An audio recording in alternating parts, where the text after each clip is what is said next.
For the hundreds of juveniles convicted of serious crimes in Britain every year, custody often means a secure children's home. There are 10 of these in Britain. They're designed to house those guilty of offences ranging from burglary to murder, as well as vulnerable children sent there for their own protection. In 1993, Jon Venables was sent to this one on Merseyside. One of the managers there at the time was Pam Hibbert. Secure children's homes are what they say. They're secure, so they have bars, they have locks, staff have keys, children are locked in and out. What we endeavoured to do was to put the emphasis on the children's home bit rather than the secure bit. Care and control. I think that's really important.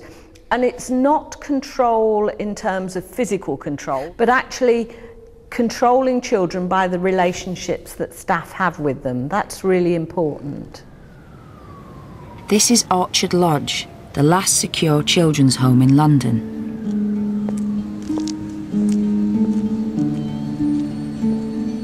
Before it closed in 2009, it ran a very similar regime to Red Bank, where Jon Venables was held. Dennis Scotland was its director for a year and a half. Secure children's home is based on ensuring that there's clear structure and order to that young person's life. From the day they arrive to the day they leave, they have a clear sense about what's expected of them. And I know that many, many children, unfortunately, come from an environment where they don't have much structure.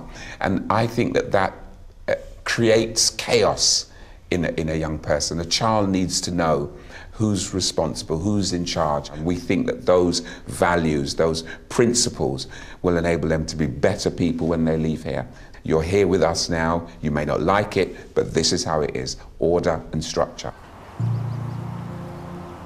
Rebecca spent 4 months in a secure unit when she was 14.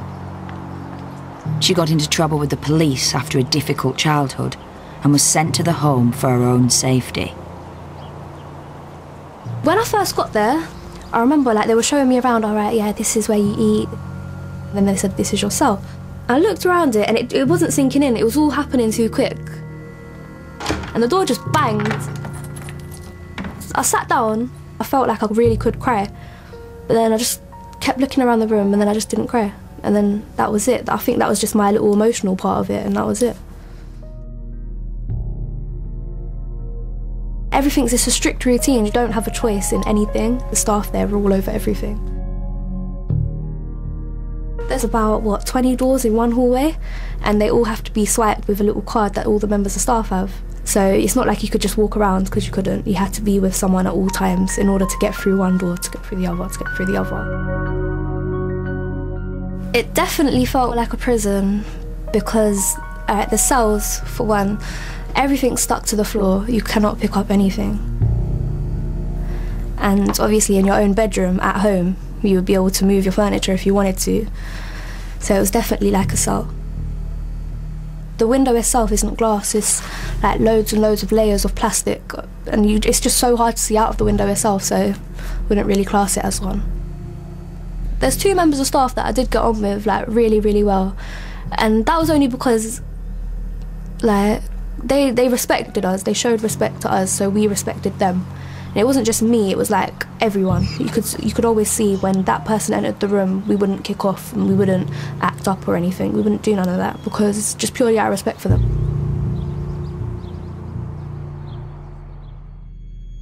Jon Venables started life at Red Bank under a false name.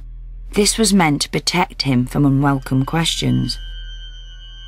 He had difficulty settling in, even threatening on one occasion to batter a member of staff's baby.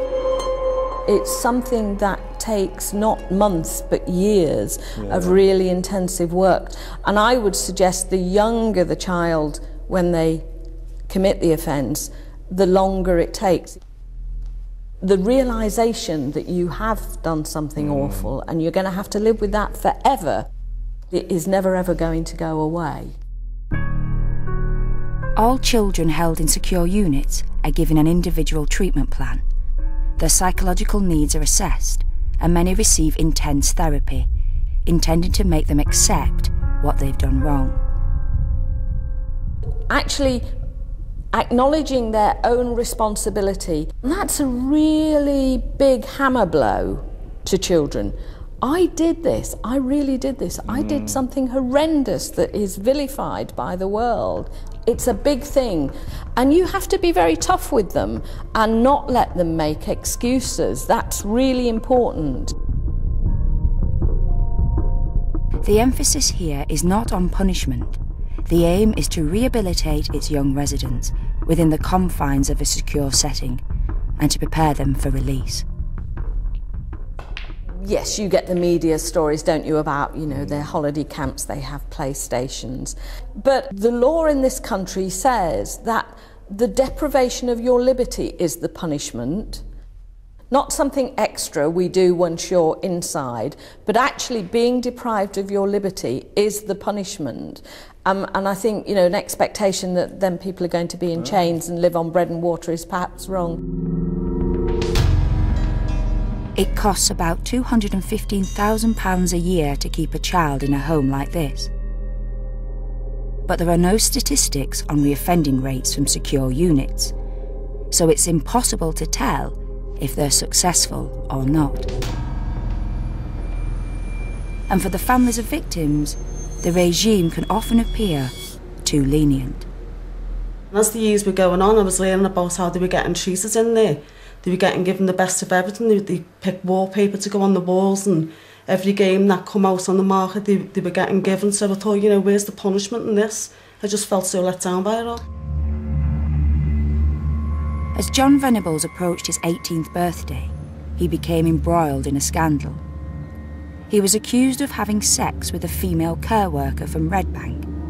Though there were no criminal charges, the carer was suspended and never returned to the unit.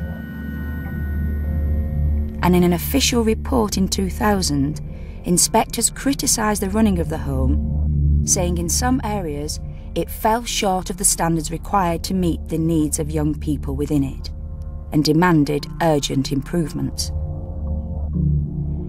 It's not clear if these failings had any direct impact on Venables' care and progress in the unit, and within months the authorities decided that both he and Robert Thompson were ready to be released.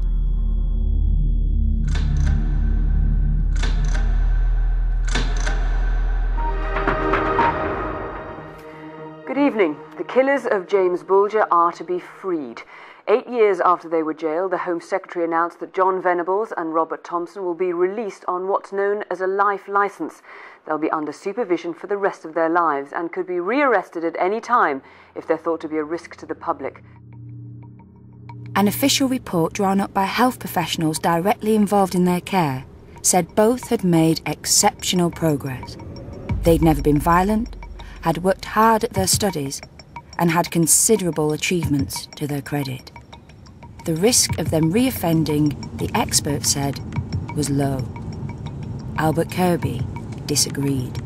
Jon Venables had no experience of life as a teenager and as a young adult outside. I think when you look at what we've learned, it raises big questions as to whether it was a matter that Jon Venables will be released or whether he should actually be retained in custody but perhaps in some other location. And I think that's a key part that we've learnt looking at the whole aspects of secure units. So I seriously question the assessments that were made that he was ready to make that transition at 18 years of age. This the first sign of outrage in Liverpool, a convoy of lorries passing James Bulger's grave at the lead his mother Denise. In a statement she said the killers were evil and shouldn't have been released. I just felt so let down. I thought, why are they getting released after what they've done? That they should be spending more time. They should go on to an adult prison, not getting released. It's too early to release them. I thought, no, this is not right. And I thought, you know what? I'm going to bide my time because one day one of them are going to end up, or both of them are going to end up back in an adult prison because they are going to reoffend.